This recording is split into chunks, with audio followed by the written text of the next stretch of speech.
41 number काव्य काल सर्प वालों के लिए, जिन्हें सर्प के स्वप्न आते हैं, सर्प से डर लगता है, जिनके घरों में अनायास सर्प आ जाते हैं, उनके लिए यह काव्य सबसे ज्यादा प्रभावशाली है। जैन धर्म में भगवान पारसनाथ को देखते हैं तो उनकी पहचान सर्पावली से होती है। तो हमारे जैन आगम में जैन पद्धति से आचार्य मानुतुंग स्वामी ने 41 नंबर काव्य के माध्यम से काल सर्प का समाधान किया है। मैं चाहता हूं आप इस काव्य को पूरे मनोभाव के साथ शुद्ध करें और अपने अंदर के सारे भय को निकालकर जीवन को निर्भय बनाने का प्रयास करें।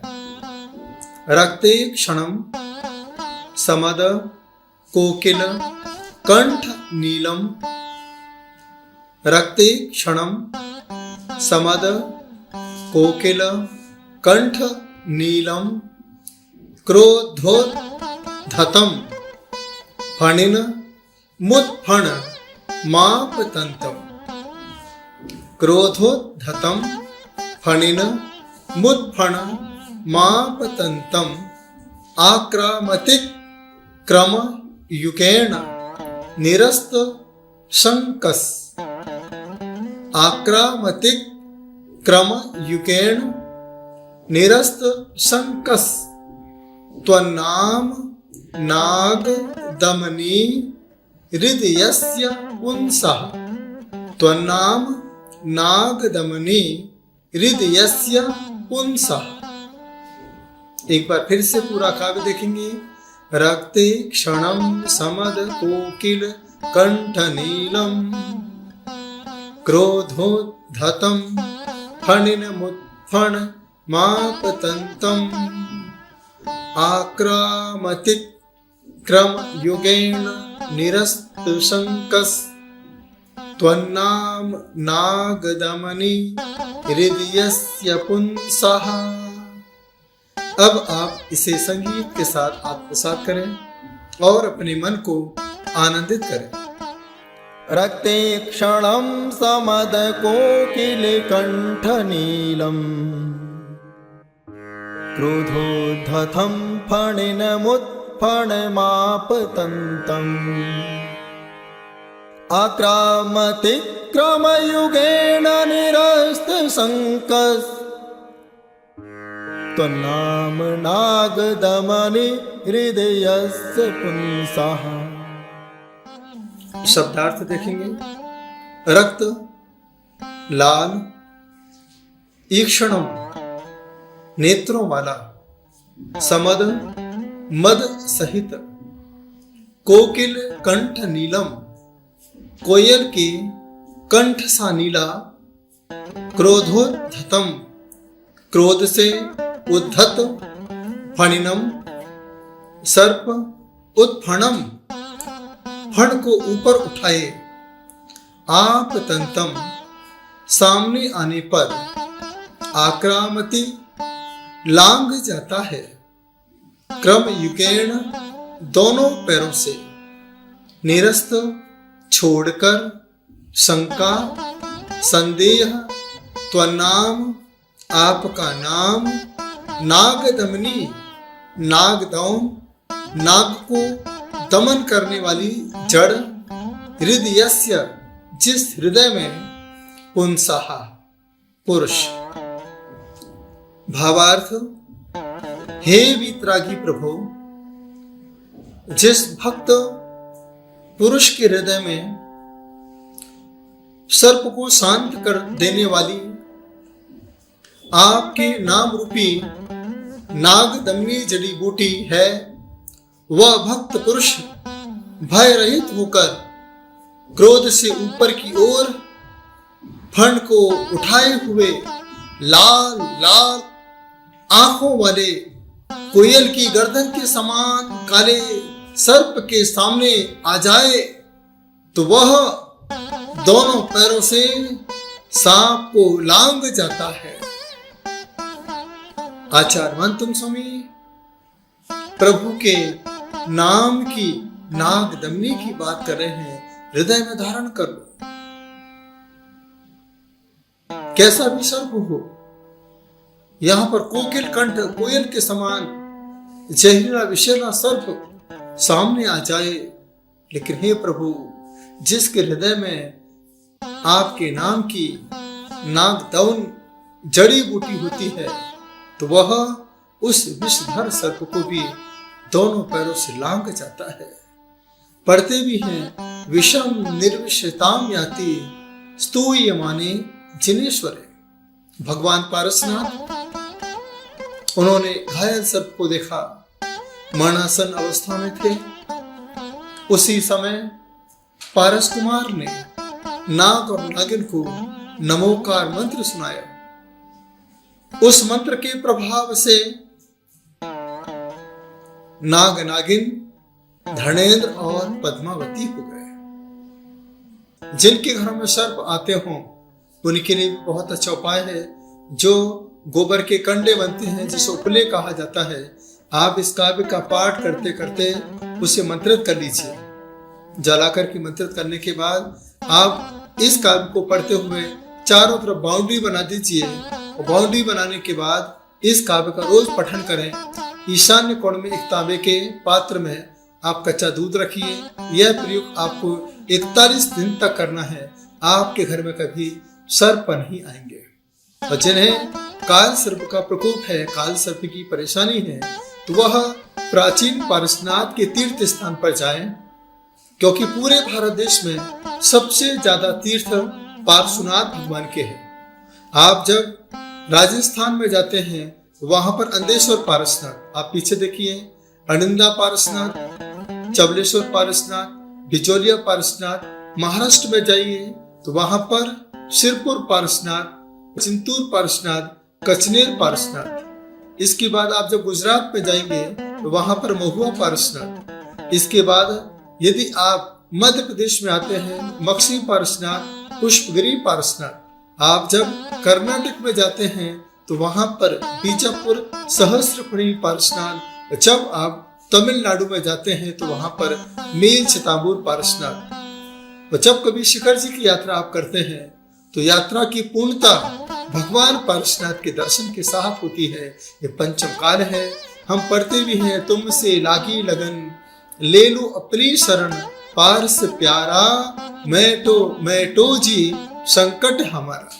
तो मैं तो जी संकट, वो जितनी भी उपमाएं मिली हैं भगवान पारसनाथ को ही मिली है। संकट मोचन पारसनाथ, विघ्नहरण पारसनाथ, सांवलिया पारसनाथ, सहस्त्रफणी पारसनाथ, नागफणी पारसनाथ, अंतरिक्ष पारसनाथ व चिंतामणि पारसनाथ। जिनके जीवन में बहुत चिंताएं सता रही हों, आकुल व्याकुल हों, ना जाने उनके मन में कैसे कैसे नेगेटिव विचार आ रहे हों, उस समय मैं एक ही बात कहना चाहता हूँ, चिंता करने से चिंताएं कभी मिट नहीं सकती।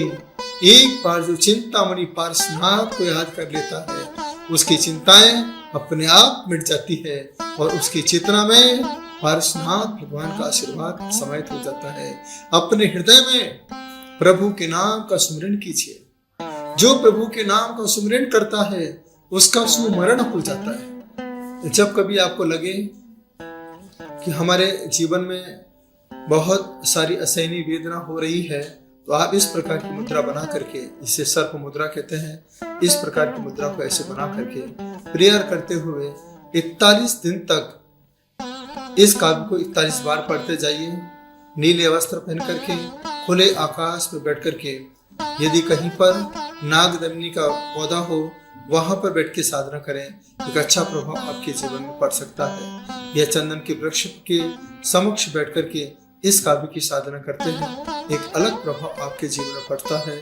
यह संसार है, इस संसार में सर्प की तरह डसने वाले जीव बहुत हैं। इसलिए आप आत्म चिंतन करें कुंडलिनी जागरण के लिए, क्योंकि आपके पीछे भी एक सर्पाकार स्थिति है जिसे कुंडलिनी कहते हैं। इसे जागृत करने के लिए आप गहरी श्वास लेते जाइए। गहरी श्वास लेते लेते जो पीछे जो रीढ़ की हड्डी है वहां पर एनर्जी को महसूस करते जाइए। जो सिर का आकार है, ये बीच की आंखें हैं, 2 नयन है। यहाँ पर आप गहरी सांस लेते हुए बीच की 3rd आईज को दिखते जाइए। गहरी सांस लेते जाइए, जितने समय तक आप रोक सकते हैं रोकिए, और उस कुंडलिनी को देखिए, उसकी ऊर्जा को देखिए, एनर्जी को देखते जाइए। महसूस कीजिए कि हमारी तीसरी आंख धीरे धीरे खुलती जा रही है। एक अद्भुत ऊर्जा हमारे अंदर समाहित होती जा रही है। बस इस भाव को आप अपने अंदर ही अंदर महसूस करते जाइए, और इस काव्य की आराधना के साथ अपने अंदर की उस ऊर्जा को महसूस कीजिए, और इसके बाद अपने हृदय की ओर ध्यान को केंद्रित कीजिए, क्योंकि यहाँ पर भगवान के नाम की जो औषधि है उसे हृदय में हमने विराजमान की है। उस औषधि को आप महसूस करते जाइए, गहरी सांस लेते हुए, चेहरे पर मुस्कुराते हुए। जो हमारी नसें हैं नीले कलर की हैं, उसमें रक्त का संचार हो रहा है लाल कलर का। यह रक्त का संचार नसों के माध्यम से पूरे शरीर में दौड़ रहा है। बस इस ऊर्जा को हम, उस शक्ति को हम अपने अंदर महसूस कर रहे हैं। महसूस कीजिए, चेहरे पर मुस्कुराते हुए सर्प के आकार को देखिए, उसकी फणावली को देखिए, उसकी फुसकार को सुनिए, और हल्की सी देखिए जो बीन बज रही है उस बीन को महसूस कीजिए। बीन बजती है तो सर्प किस तरीके से अपने फण को फैला देता है, उसी प्रकार से यह कुंडलिनी अपने फण को फैला करके जागरण की ओर अग्रसर हो रही है। महसूस करते जाइए स्माइल के साथ। धीरे धीरे सांस को छोड़ते हुए, गहरी सांस लेते हुए। यह जीवन का सबसे विशेष काव्य है। इसके साथ रिद्धि जाप भी है और मंत्र जाप भी है। ओम ह्रीं अर्हं नमो क्षीर सबीडं झ्रौं झ्रौं नमः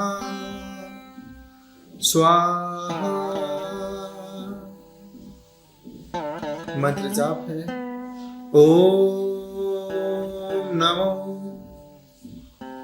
श्रां श्रीं श्रूं श्रौं स्रः जलदेवी कमले पद्महृदा निवासिनी पद्मोपरि संस्थिते सिद्धिं देहि मनोवांछितं कुरु कुरु स्वाहा। ओम ह्रीं आदिदेवाय ह्रीं नमः। जिन्हें कालसर्प है वह अपने गृह क्षेत्र में एक मयूर पंख अवश्य स्थापित करें। जिन्हें कालसर्प है वह भोजन रसोई घर में बैठ के ही करें। जिन्हें कालसर्प है वह बुधवार और शनिवार को एक पुराने लोहे की नाग नागिन की कील बना करके अपने ऊपर से उतार के इसे बहते हुए पानी में छोड़ेंगे तो नियम से उनके जीवन में काल सर्प का समाधान हो सकता है। हर समय जपने वाला छोटा सा मंत्र है ओम ह्रौं जूं शाह। ओम ह्रौं जूं शाह। ओम ह्रौं जूं शाह। इस मंत्र का आप लोग जाप कर सकते हैं। उत्तर दिशा की ओर मुंह करके पद्मासन को लगा करके मंगल कलश और एक घी का दीप रख करके एक पीतल के लोटे में कच्चा दूध रख करके इस मंत्र का आप ब्रह्म मुहूर्त में 12,000 जाप करेंगे। आपके जीवन में काल सर्प का भी शमन होगा। जीवन के सारे कष्ट परेशानी आपके जीवन में दूर होगी। क्योंकि जहाँ पर काल सर्प होता है वहां पर व्यक्ति के जीवन में उतार चढ़ाव रुकावट आती रहती है। इसके लिए मानतों स्वामी ने पंचम काल के भक्तों पर बहुत बड़ा उपकार किया है। ऐसा उपहार इस काव्य के माध्यम से आपको दिया है जिससे आप मिथ्यात्व से बचें और सम्यक्त्व का पालन करते हुए प्रभु के चरणों में अपने जीवन को समर्पित कर सकें। तो यह विधि आपके लिए बहुत प्रभावशाली विधि है।